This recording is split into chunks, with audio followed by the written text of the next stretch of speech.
বন্ধুরা, अस्सलामुअलैकुम वीवर बहुत ही ज्यादा इम्पोर्टेंट वीडियो लाए हैं फिर से आप लोगों के लिए। बांग्लादेश को तुर्की के लेटेस्ट टेक्नोलॉजी वाले वर्ल्ड के डायरी 18 नए मिसाइल मिले हैं वीवर। ये बांग्लादेश के लिए एक बहुत बड़ी गुड न्यूज की वीडियो हो सकती है। अभी तक आप लोगों ने हमारे चैनल को सब्सक्राइब नहीं किया हुआ तो जल्दी से हमारे चैनल को सब्सक्राइब कर लीजिएगा। बिना टाइम वेस्ट किए वीडियो को स्टार्ट करते हैं।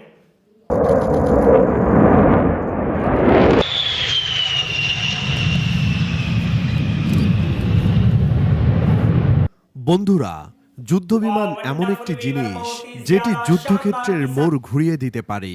এই যুদ্ধবিমানের গতি এতটাই বেশি হয়ে থাকে যেটি আপনার চোখের সামনে দিয়ে চলে যাবে আর আপনি বুঝতেই পারবেন না আপনার সামনে দিয়ে কি গেল।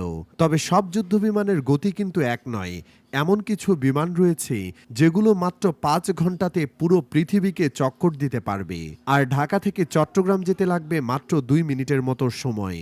তাছাড়া এ সকল বিমানের ডিজাইন দেখে আপনার মনে হবে যে এগুলো কোনো এলিয়েন শিপ। এই সকল ফাইটার জেট প্লেন শব্দের থেকে অনেক দ্রুত গতিতে চলতে পারে। পৃথিবীর সবথেকে সেরা 10টি যুদ্ধবিমান সম্পর্কে জানব আজকের এই ভিডিওতে। এর পাশাপাশি বাংলাদেশের কাছে কি কি যুদ্ধবিমান রয়েছে সেটিও জানতে পারবেন। তো যারা দেশকে ভালোবাসেন তারা চ্যানেলটি সাবস্ক্রাইব করে ফেলুন। তো প্রথমে আমরা দেখে আসি বাংলাদেশের কাছে কি কি যুদ্ধবিমান রয়েছে। তো যেমনটা জানেন, বাংলাদেশের সবথেকে শক্তিশালী যুদ্ধবিমান হচ্ছে মিগ-29।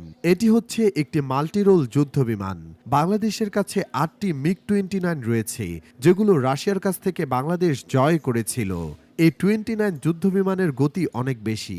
এছাড়া বাংলাদেশের রয়েছে 32টি F7 যুদ্ধবিমান। এই F7 যুদ্ধবিমান বাংলাদেশ চায়নার কাছ থেকে ক্রয় করেছে। এছাড়া বাংলাদেশের কাছে রয়েছে C-130, C-130 এবং C-130B। বাংলাদেশের কাছে রয়েছে AN-32, যেটি হচ্ছে একটি বোমারু বিমান। তাছাড়া বাংলাদেশ বিমান বাহিনী বলছে খুব শীঘ্রই বাংলাদেশ বিমান বাহিনী চায়নার কাছ থেকে যুদ্ধবিমান কিনছে এবং পাকিস্তানের কাছ থেকে কিনছে 17 যুদ্ধবিমান। এছাড়া F-16 যুদ্ধবিমান পাকিস্তানের কাছ থেকে কেনার চুক্তি হয়েছে। তো যাই হোক, এখন আমরা জানব পৃথিবীর সবথেকে সেরা 10টি যুদ্ধবিমান সম্পর্কে। 10 নম্বরে রয়েছে সুখোই Su-27। এটি হচ্ছে আমাদের খুবই পরিচিত একটি যুদ্ধবিমান। রাশিয়ার ফাইটারগুলোর মধ্যে এটি হচ্ছে সবথেকে দ্রুতগামী। এটির সর্বোচ্চ গতি হচ্ছে ম্যাক্স 2.5 মানে ঘন্টায় 2500 কিলোমিটার। Su-27কে আপডেট করলে Su-30, Su-33 এবং Su-35 বিমানগুলো তৈরি করা হয়।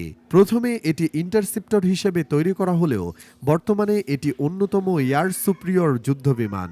9 নম্বরে রয়েছে জেনারেল ডাইনামিক F-111। এটি হচ্ছে একটি ভিন্ন প্রযুক্তির যুদ্ধবিমান। অনেকে বিমানটিকে 111 বিমান নামেও চেনেন। আমেরিকা এই বিমানটি তৈরি করেছিল নিচু দিয়ে দ্রুত গতিতে ওড়ার জন্য। এতে করে রাডার ফাঁকি দিতে পারবে বিমানটি। এই বিমানটির সর্বোচ্চ গতি হচ্ছে ঘন্টায় 2655 কিলোমিটার। এই বিমানটি আমেরিকার নৌবাহিনীর জন্য তৈরি করা হলেও তারা কখনো এটি সার্ভিসেও আনেনি। তবে আমেরিকার বিমান বাহিনী এবং অস্ট্রেলিয়ার বিমান বাহিনী এই যুদ্ধবিমানগুলো ব্যবহার করে আসছে। এই বিমানগুলো সর্বশেষ 2010 সালে আকাশে উড়েছিল। 8 নম্বরে রয়েছে F-15 ঈগল। আমাদের সকলের পরিচিত বিমান হচ্ছে এটি। এটি হচ্ছে পৃথিবীর 8 নম্বর সবথেকে দ্রুতগতির বিমান। এটি হচ্ছে আমেরিকার সবথেকে সফল ফাইটার জেট প্লেন। বিমানটির সর্বোচ্চ গতি হচ্ছে 3070 কিলোমিটার প্রতি ঘন্টা। এটার গতি এবং অস্ত্র বহন করার ক্ষমতার জন্য এই বিমানটির মাধ্যমে এখনো পর্যন্ত 100টিরও বেশি শত্রুর বিমান ধ্বংস করা হয়েছে। বর্তমানে এটি আমেরিকার অন্যতম দ্রুতগতির একটি বিমান। অনেকেই বলে থাকেন এটি সবথেকে দ্রুত পশ্চিমা ফাইটার জেট প্লেন। 7 নম্বরে রয়েছে মিগ-31। যেমনটা আপনাদের প্রথমেই বললাম, বাংলাদেশ মিগ-29 ব্যবহার করে থাকে, কিন্তু মিথ্যা রচনা হচ্ছে অনেক আপডেট বাংলাদেশের মানুষ। সবথেকে পরিচিত মুখ 29 এর সাথে কিন্তু মিগ-29 এর আপডেট ভার্সন হচ্ছে মিগ-31। এটি হচ্ছে রাশিয়ার সবথেকে দ্রুতগামী অপারেশনাল ফাইটার জেট প্লেন এবং এটির সর্বোচ্চ গতি হচ্ছে 3057 কিলোমিটার প্রতি ঘন্টা। এত দ্রুত গতিতে কোনো বিমান যদি আপনার চোখের সামনে দিয়ে উড়ে যায় তাহলে সত্যি বলতে আপনি কিছুই দেখতে পারবেন না। তো যাই হোক, যে বিমানটির কথা বলছিলাম সেটির কাজ হচ্ছে শত্রু বিমান ধাওয়া করা। এই বিমানটি অনেক ভারী অস্ত্র, বিশেষ করে ক্রুজ মিসাইল বহন করতে পারে। তাছাড়া এটির বিশেষত্ব হচ্ছে এই বিমানটি ৮২,০০০ ফুট উপর দিয়ে উঠতে পারে। বিমানটি শুধুমাত্র রাশিয়া এবং কাজাখস্তান ব্যবহার করে থাকে।